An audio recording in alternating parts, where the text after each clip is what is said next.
Hey everybody, it's your boy Charlie and he's back with another video for you. So this time I'm gonna show you how to assemble your own watch. You're gonna need three things: a watch movement, a case for that watch movement, and a dial with hands. Okay, let's not waste any time and let's get straight into the assembly process. Go! Apart from the three main parts of the watch, we need to use a small work pad, perfect for manipulating the movement.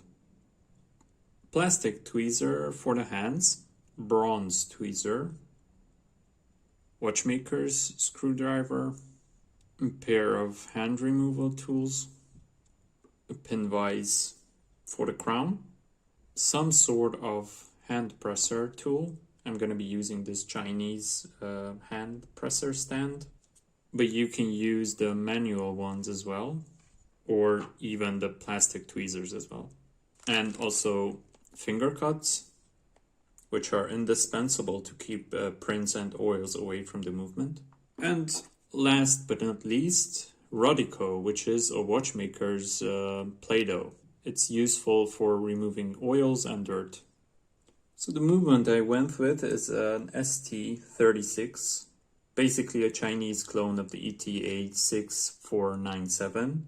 Originally it was a pocket watch movement. So the layout of the second hand is going to be on the left side of the movement, as it would be in a pocket watch. The movement is nicely decorated, and it will look magnificently in the see-through case back. Case is a 44mm case with a beautiful onion crown, see-through case back, and it's made for this movement, so the movement fits inside.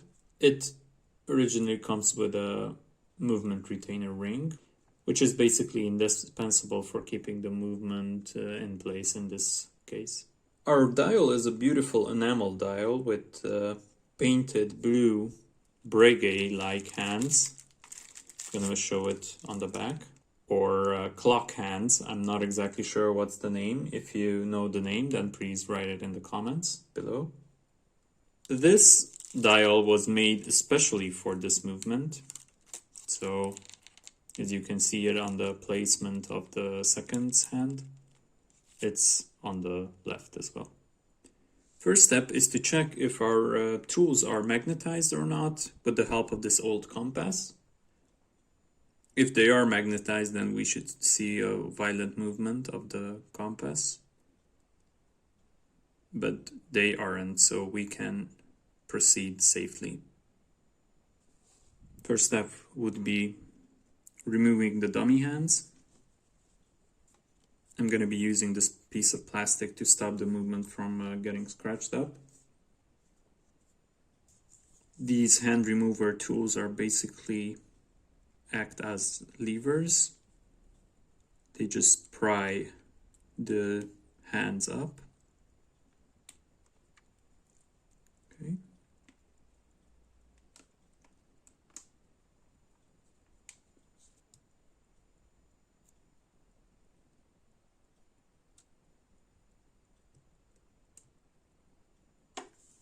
Let's put the hands and the dial washer safely away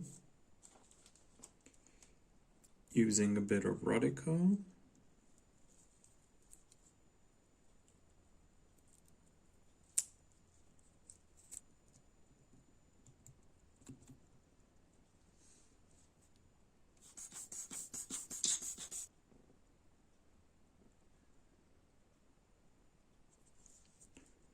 I'm gonna clean up the dial with the help of this Rodico just to get the speckles of dust off from this dial.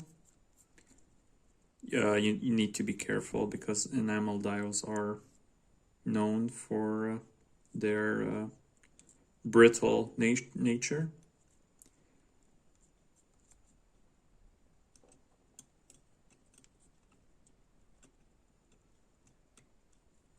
I'm gonna remove the movement with the help of the crown from this holder.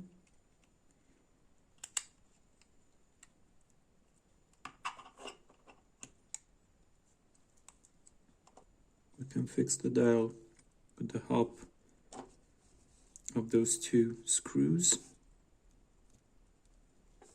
Nice. Look at this beautiful dial. Going to clean the dial up a bit more.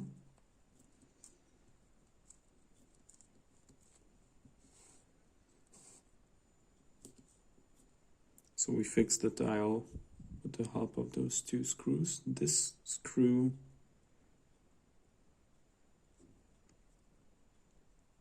and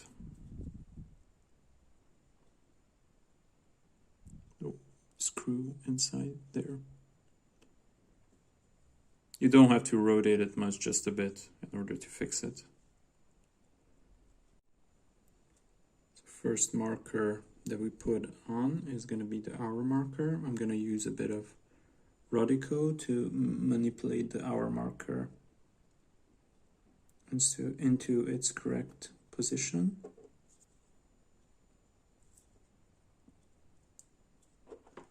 It's going to be easier if I remove this tool.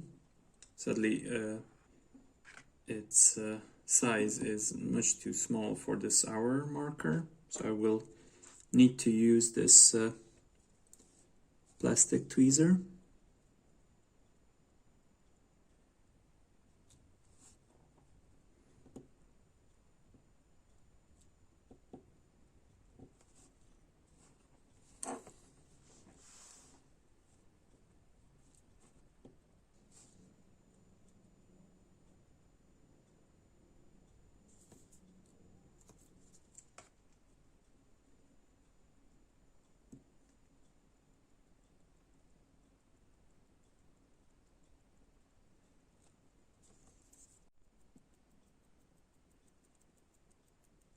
Checking if the hands are aligned or not.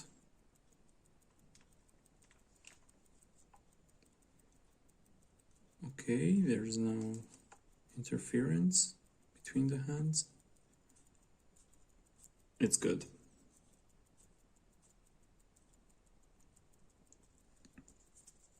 Going to clean it up with a bit of Rodico.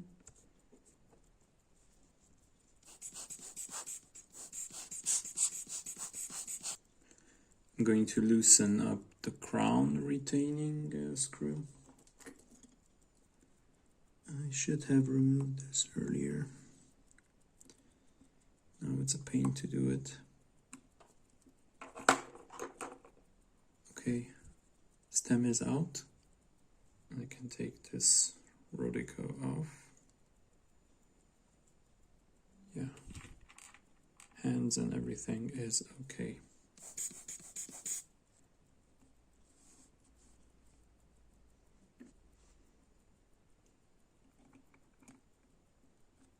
Okay, movement is in the case. We can flip it over.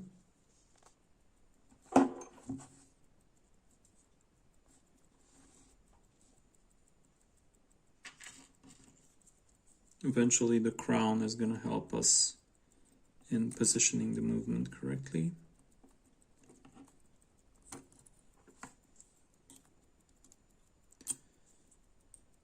Adding the movement retainer ring.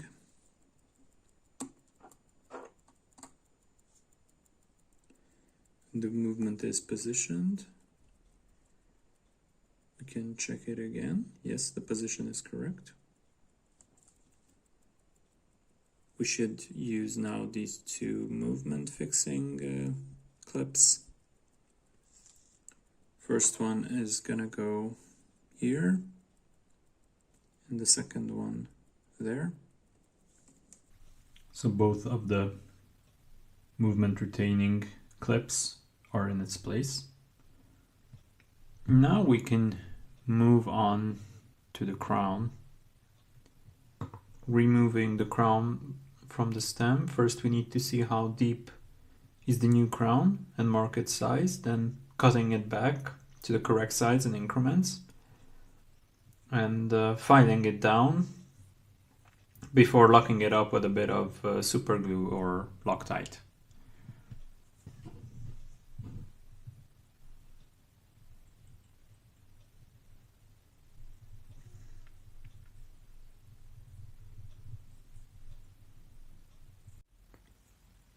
Okay, so now we have the stem in its correct length. Now it's setting the markers. And in this position, it's winding the watch. So when unscrewing and screwing in this stem retaining screw, then pay attention. Only do really small increments in the movement, and always check if you need to screw it in more or loosen it, because you can shear this screw pretty easily. And also when cutting the stems, these are really delicate elements. I had to buy a couple of extra because I managed to shear them off while I was trying to cut it to the correct length. So anyway, the watch is in its case. Let me just use the blower because I can see a couple of spots here and there. And this is because of 4K, am I right? Okay, so everything should be a-okay. I'm gonna screw these movement retaining screws. Okay, and now we will have to add the gasket.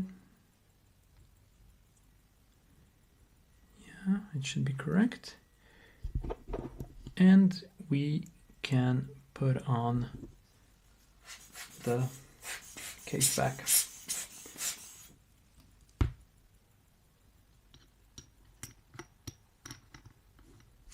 I'm using this case back tool.